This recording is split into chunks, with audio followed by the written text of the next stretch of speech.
Greetings, Old World fans! Today is a good day. Well, technically yesterday was a good day, but today is the first day that I can talk about how good a day it is because we've got an Old World errata. Oh yes, we've got an errata that updates the previous one for the main rulebook, and we have two more for each of the main army books. And in addition to that, it looks like the legacy armies have been updated as well, which is amusing because they weren't supposed to be. Anyway, today we are going to take a look at the rulebook because amongst all of the exceptional updates, there is a clarification to the drilled rule. Finally, we know what it means. Who was right? Let's find out after these titles.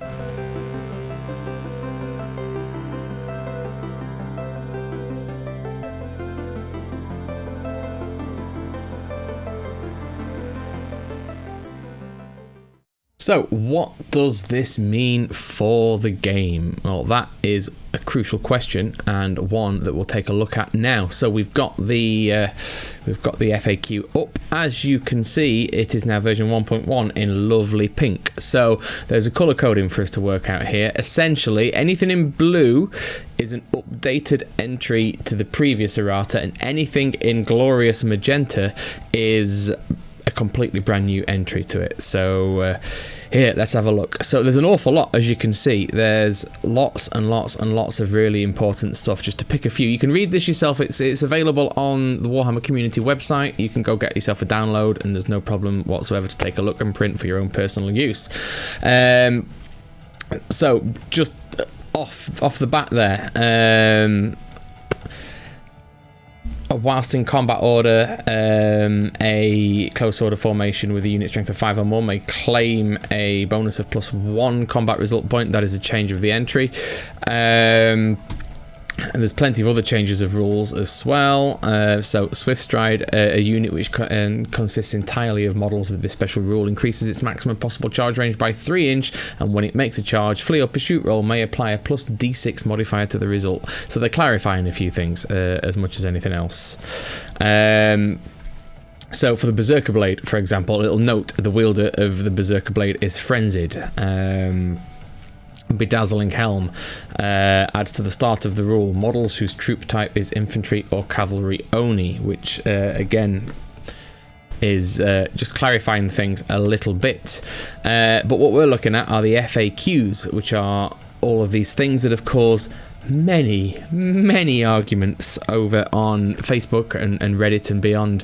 The most venomous of all these fights has been the interpretation of the drilled special rule. I'm going to get to that one first. We'll take a look at the rest, but the drilled one is important, and you can see that one here. Now, the drilled rule always read that before making a charge move, a drilled unit can perform a free redress the ranks maneuver to move from marching column into combat order. And that's important because obviously a marching column unit can declare a charge, but they cannot make the charge if they are in marching column. However, a drilled unit can declare a charge, and then it has options, or so we thought. Those of us who've played games like Magic, who understand the stack and the way that instructions go on it, were always quite of the opinion that you declare a charge, that goes on the stack, you then make your free redress the ranks maneuver, which goes on the stack, and then that resolve, redress, charge declare happens, and then because they're in the right shape, they can move. They've not moved yet. Many people would argue that you can only do maneuvers in this phase and at this point, and a charge move does not allow you to do anything except if you do it in the way that the book says. Conveniently forgetting all the exceptions in the book. For example, Loth and Seaguard, who can do a free redress the ranks maneuver after standing and shooting, so they can go nice and wide, then they can go into a chunky shield wall formation and meet the charge. And this is the same because they're making their redress in a charge. You may only make one free wheel. That is all you've got, one wheel, nothing else. And so that, you know, people were clinging onto that like that was the most important thing. One free wheel, nothing else, absolutely nothing else. But because the redress the ranks maneuver happens after declaration but before the actual charge move, in that gap there's plenty of time for any special rule interaction, and that is clarified here. We'll read through it now. So Although it cannot make a charge move, a unit in marching column can declare a charge. Why is this? And the answer is there are several reasons. Firstly, a drilled unit that declares a charge whilst in marching column can freely redress its ranks to adopt combat order after determining the charge range, but before moving, see? Thus allowing it to make a charge move. Hooray! Yes, that's what we wanted. That is exactly what over half of the people on social media have been saying, is that this is a powerful ability for drilled units that allows them to move around the battlefield more quickly, change formation, and make a charge. And if you do not know or do not expect that, then it is going to be a really handy tactical maneuver.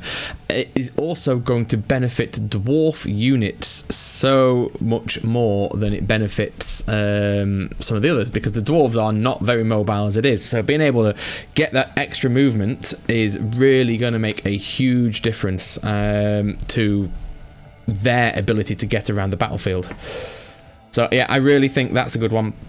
I'm glad that it's resolved, because I mean, there'll be something else to fight about. There's always something. Warhammer players, as a rule, are salty bastards. They don't like change, and they don't like things that aren't up to their interpretation. And that's not everybody. Trust me, that's not everybody. I tend to just go with the flow, although where a rule is as clearly read as that, I will put my oar in just the same as anyone else.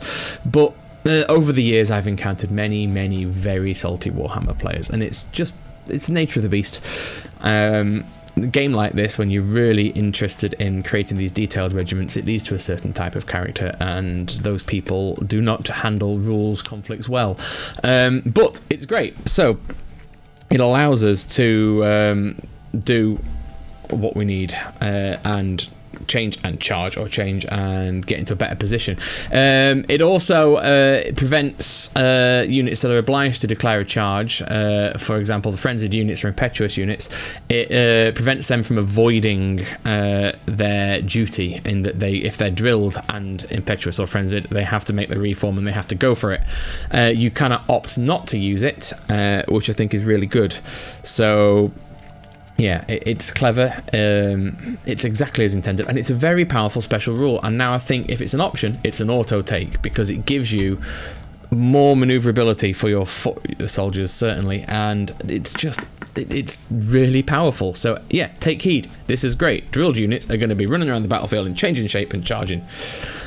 What else have we got that's interesting? I like this one about combat. Here's a good question. Models in the fighting rank that are killed before they have a chance to fight cannot. But can a model make a supporting attack if the model in front is slain? And the answer to that is a resounding yes if they've not been killed. Models able to make supporting attacks can do so as normal. In other words, casualties inflicted reduce, firstly, the number of models in the fighting rank that are able to fight, and then secondly, the number of models in the supporting rank that are able to fight. So as long as you've not been killed because of massive overkill, then you're in a good position to push on and do more. And another one that follows up from that is this following question. How many attacks can a model with a split profile make if it is in the fighting rank but not in base contact with the enemy? And this is handy, because a model with a split profile is potentially multiple models. It's at least 2 cavalry, or maybe more, chariot, or dwarf on shield with 4 shield bearers, 3 shield bearers, sorry. And so each model gets to attack. In the case of a cavalry model, you get 1 attack from the rider, 1 attack from the mount. In the case of the dwarves, you'd get 1 from the king, and you'd get 3 from the bearers. And this is important. And for chariots, where there's multiple crew, same again. You get the chariot, you get the steeds, and you'd get the crew. And that is really handy, because otherwise being reduced to 1 really kind of nerfs these from being even remotely close to combat. And so, yeah, really good. But this is just a quick one. There's an awful lot of stuff. We've got talking about assailment spells being used that can hit multiple enemy models, but if they're in a challenge, can they, even if it's a vortex? And the answer is no. They cast the vortex, even though it covers everyone, it's still only hurting the person in the challenge. Same as stomp attacks or impact hits that would be indiscriminate. If it's a challenge, they're going at the person you're in challenge with, they're not going against the unit. It is very, very restrictive. More useful things. If a unit has an Armor Bane X special rule, does it apply to spells cast by it? No, it does not. That is probably quite important. So another one about drilled. This is another handy one about drilled. Can a drilled unit redress the ranks before giving ground? And yes, and that's because a unit that gives ground is not a fleeing unit. And essentially, if any part of a unit was to cross beyond the edge of a battlefield whilst it's giving ground, the entire unit is destroyed and removed from play.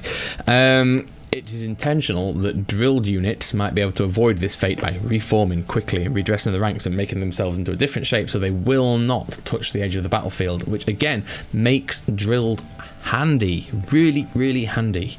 Another handy one here, fly. If effects that modify a model's movement characteristic are used on a model with a fly X special rule, does that also affect the fly rule? And the answer is yes. Fly is just a second movement characteristic, and it is affected in the same way as the normal movement characteristic. So that's great. Any effect that modifies one will modify both. There's awful lots of really handy stuff here. So another one. Can 2 regeneration saves be combined together to improve the armor value? No, which is great. You can't stack them. You can't combine them to lower the target number for your regeneration save. As with ward saves, only a single regeneration save can be attempted, and different regeneration saves cannot be combined together. If a model has more than one, simply use the best. So no stacking up your Seeds of Rebirth or anything like that. Another one that probably was a little bit vague, I've read something about here. If a unit with the stupidity test fails its leadership role, how long is it stupid for? A unit tests for stupidity in each of their start of turn subphases unless they're engaged in combat. By extension, a unit that fails the stupidity tests remains stupid only until it passes a subsequent test. And that's the obvious answer. That's what people were saying, but also other people were saying, well, it's not written very well because, you know, that might be obvious, but it's not in the rulebook. And you can see I've had it to this. I've had it with the rules lawyers and the rules as written people. There's a lot of common sense that needs to be applied to this game, and hopefully this will help with that a little bit. But there is lots. I urge you to read it yourself. I'm not going to go through everything because there are pages and pages and pages. This one, however, might be an interesting one. We're talking about points limitations, and say you may have a quantity of things per 1,000 points. So if my opponent and I have agreed to play a 2,000 point game, but my army is not exactly 2,000 points, 1,997 for example, can I take 2 of something limited to 0 to 1 per 1,000 by the army composition list I'm using? And the answer is yes. Limitations are based on the size of the game you're playing rather than the exact points value of your army. So it makes perfect sense that, again, why be so restrictive as to, oh, I'm 3 points short? Well, you're gonna have to redo it now because you can't fit that archmage in with your prince. And it's nice to have it written down. It shouldn't have needed to be written down, but it is nice. So yeah, happy for this. Take a read of it, have a look. There's an awful lot of things to go through. There's lots and lots and lots and lots. As you can see, lots and lots and lots of magenta in there. So there's an awful lot of stuff for you to digest. Not a lot of revisions, but an awful lot of new stuff. So I urge you to go take a look and see what you think. In addition to this, there is the Ravening Hordes errata, which is significantly smaller. And this came out yesterday, and the Ravening Hordes errata adds a few extra things, not a lot. Again, although there are revisions and new additions, obviously the whole thing is new, so currently there's no revisions or new additions to it. This is version 1, but a few things have been updated. So gigantic spiders have got moved through cover to its list of special rules. Countercharge has been added to the Chaos Steed, which makes perfect sense. lots of clarification in all of this, saying that things don't affect a model's mount. So knightly virtues, elven honors, chaos mutations, they affect the model but not its mount. Hell Cannon's got a new base size. It's been updated to suggest that the Chaos Dwarf handlers are on 25 by 25s, and the cannon itself is a huge 100 by 150. So there's several bits, but they're all fairly self-explanatory. So here's one that might be pertinent for the new release. If a unit of night goblins that is engaged in combat still contains any unreleased fanatics, can they be released whilst the unit is engaged? And the answer is quite simply, provided that they can be placed within 3 inches of their concealing unit and not touching the bases of any other models, then yes. Although that is a risk, because if you are already engaged like that, then you're not going to be able to release them into the enemy. You're going to have to go up or down or behind, and then there's every chance that they're going to come straight through you, which is very much the goblin way. So maybe that's worth doing. I don't know. But yeah, so it's all self-explanatory. There is as well, we'll just quickly look at the Forces of Fantasy, get the same sort of thing going.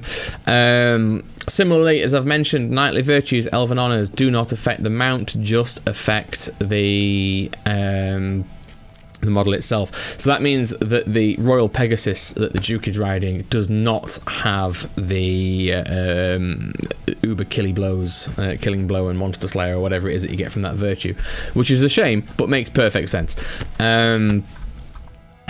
So there's lots of little just tweaks, really, and not huge amounts. Bretonia seems to have quite a lot because of lance formation, but there's a lot of clarifications about lance, which is good. How does a bolt thrower work when shooting at a lance formation? You get 1 per rank, and if you go from the side, you get the biggest rank. So that makes perfect sense. Small thing for the high elves. It seems to be mostly they're tied out, but can a wizard with the Warden of Sapphire Elven Honor purchase magic armor? No, it cannot. However, if you were to make a character a Warden of Sapphire, then it could purchase any armor it liked, because it would get the Ithilamar armor trait, and that makes a big difference. So you wouldn't get a very powerful wizard in armor, but you would get a wizard in armor. And I've spoken about that in the previous video about having a Lawmaster as your general, with just a level 1 general, but then using the spectral doppelganger spell to absolutely go to town with your free Sword of Hoth on a unit and just watch it fall apart. But there are many little things. Again, I urge you to take a look, get up to date on everything, make sure that you know the rules that you're going to be playing with and that you're going to be playing against, because obviously, like I said before, there are no rules lawyers in tabletop gaming like those from Warhammer Fantasy. You will definitely at some point, if you haven't already, come across an opponent who just knows everything and will gladly tell you why you're wrong, and if you're not armed with the knowledge, you're going to find yourself agreeing to something that is not good for you. So yeah, best of luck. Could you do us a huge favor and please leave a like and subscribe to this video, share it with your friends, because we have just made YouTube partner. Woohoo! And there'll be exciting things coming from us in the near future, but we do need to push on to pass 1,000 subscribers so we can get to full partner, not just baby partner like we are right now. But we're all very happy, so if you'd like to support the channel, do leave a like and a subscribe. We appreciate every one of them, and tell your friends so that they can come and join us too. And until the next one, take care. We'll see you soon.